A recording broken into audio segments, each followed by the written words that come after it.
ఓడిపోతాడు యాత్ర చేస్తాడు, అన్నింట్లో కూర్చుంటాడు. ఆయన లెక్క రాయించుకొని మేధాతను చూపెట్టుకుంటాడు. ఆయన 3వ ప్లేసు. ఇక్కడ కాదు, తెలంగాణలో బీఆర్ఎస్ పార్టీ 3వ ప్లేసు. అందుకే వాళ్ళు డౌట్ తింటున్నాడు, ఆలోచిస్తున్నారట ఏం కారణం పేరు చెప్పి ఎన్నికలు తప్పించుకోవాలని పోటీ చేద్దని ఆలోచన ఉంది బీఆర్ఎస్ పార్టీ. పార్లమెంట్ ఎన్నికల్లో ఒక్కరు కూడా గెలిచే అవకాశాలు లేవు.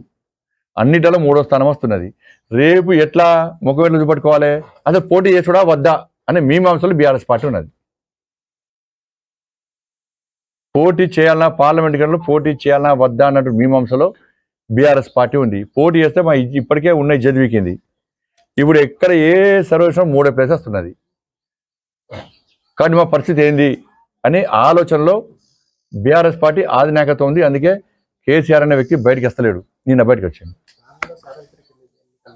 ప్రభుత్వము, నరేంద్ర మోడీ ప్రభుత్వము ఇచ్చిన నిధులు, మేము చేసిన అభివృద్ధి, మేము తీసుకొచ్చిన నిధులు,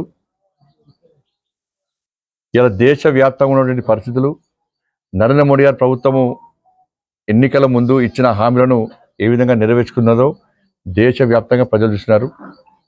కాబట్టి ఈ దేశం బాగుపడాలంటే, ఇంకా అభివృద్ధి చెందాలంటే, ఈ దేశం ఇంకా మోడీ గారి ఆలోచన వరకు శక్తివంతమైన భారతదేశం ఇంకా నెంబర్ 1 స్థానానికి పోవాలంటే, ఈ దేశంలో పేద ప్రజల బతుకులు ఇంకా బాగుపడాలంటే నరేంద్ర మోడీ గారి ప్రభుత్వము తిరిగి 3వసారి రావాల్సిన అవసరం ఉంది. కాబట్టి ఎందుకంటే ఇలా గ్రామాల్లో ఉన్నటువంటి బీఆర్ఎస్ పార్టీ సర్పంచ్ల, కాంగ్రెస్ పార్టీ సర్పంచ్ల, ఏ సర్పంచ్లను కూడా మీరు కదిలిస్తే ఇవాళ మాకు నిధులు ఇచ్చింది కేవలము కేంద్ర ప్రభుత్వమే.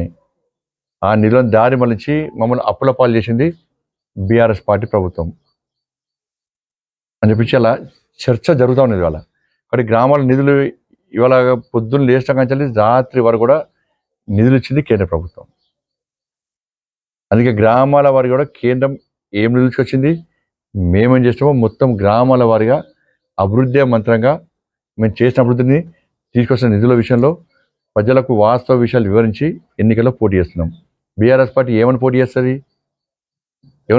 బీఆర్ఎస్ పార్టీ మేము గ్రామాలకు సర్పంచ్లకు కేంద్ర ప్రభుత్వం నిలుస్తాం, మొత్తం సంకమైన రాత్రి సర్పంచ్ బెరిచి పైసలు చంపకపోయినా చేస్తుందా? దళిత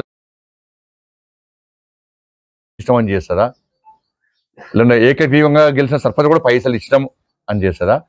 టాయిలెట్స్ పైసలు వాళ్ళే ఇష్టం అంటారా? బియ్యం పైసలు వాళ్ళే ఇష్టం అంటారా? ఏమంటారు వాళ్ళు? ఏమని ప్రచారం చేస్తారు?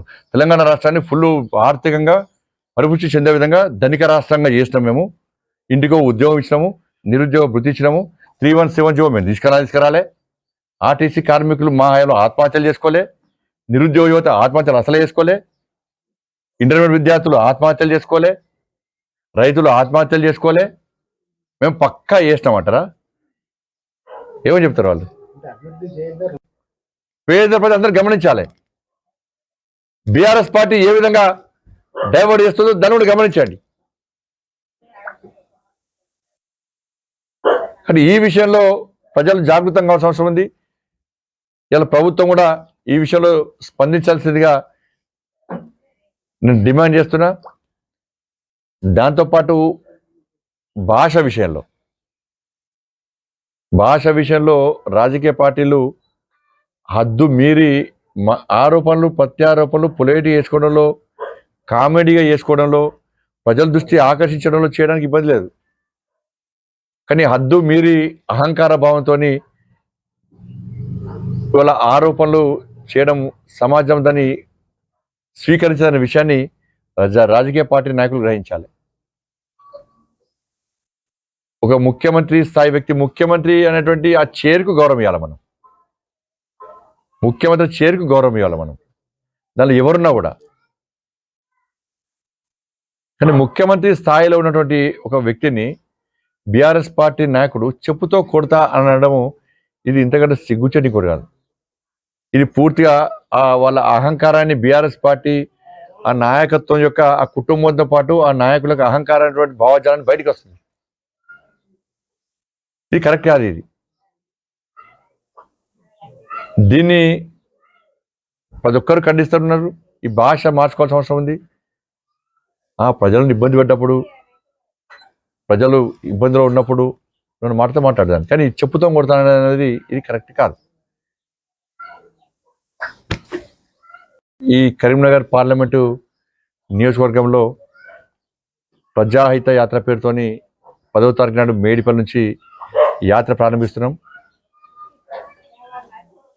ఈ యాత్ర గ్రామాలకు చేరినప్పుడు నడుచుకుంటూ పాదయాత్ర చేస్తాం. గ్రామాలు దాటిన తర్వాత వెహికల్ అవ్వడం, ఎందుకంటే సమయభావం వల్ల ఈ యాత్రను ప్రజాహిత యాత్రగా మేము దీన్ని మనం పాదయాత్ర కాకుండా ఈ యాత్రను కొనసాగించే ప్రయత్నం చేస్తున్నాం. ఇది 10th నుంచి 15th వరకు వేములవాడ సిరిసిల్లను చూసుకుని పూర్తి చేస్తాం.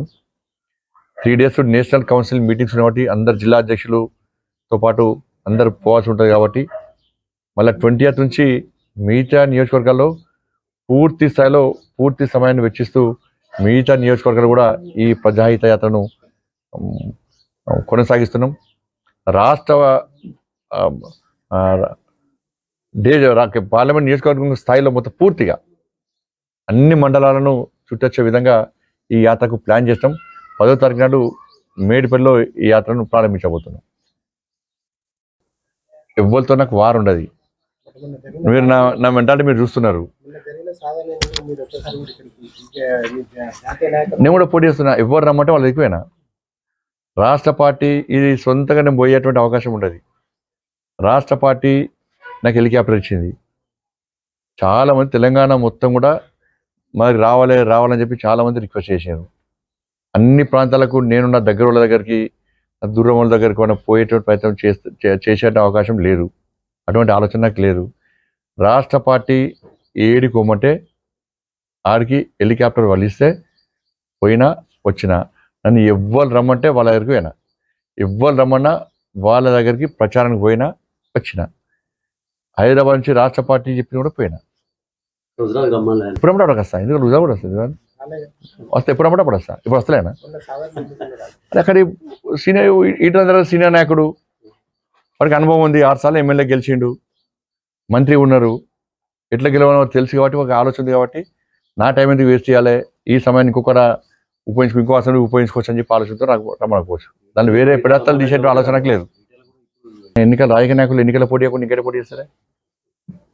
రాజకీయ నాయకులు పోటీ అంతే కన్నా పోటీ చేయడం చెప్పిపోతాం కదా, ఎవరికైనా చెప్తాం. పార్టీ ఏదైనా జిల్లా అధ్యక్షులు ఇక్కడ అసెంబ్లీకి అన్నారు, తప్పకుండా ఏడు పోయినా కూడా అక్కడ అసెంబ్లీకి అన్న వరకు అక్కడ పోటీ చేసిన అభ్యర్థులకు అక్కడ నాయకులకు చెప్పే పోతారు. ఎవరైనా చెప్పండి కూడా కదా.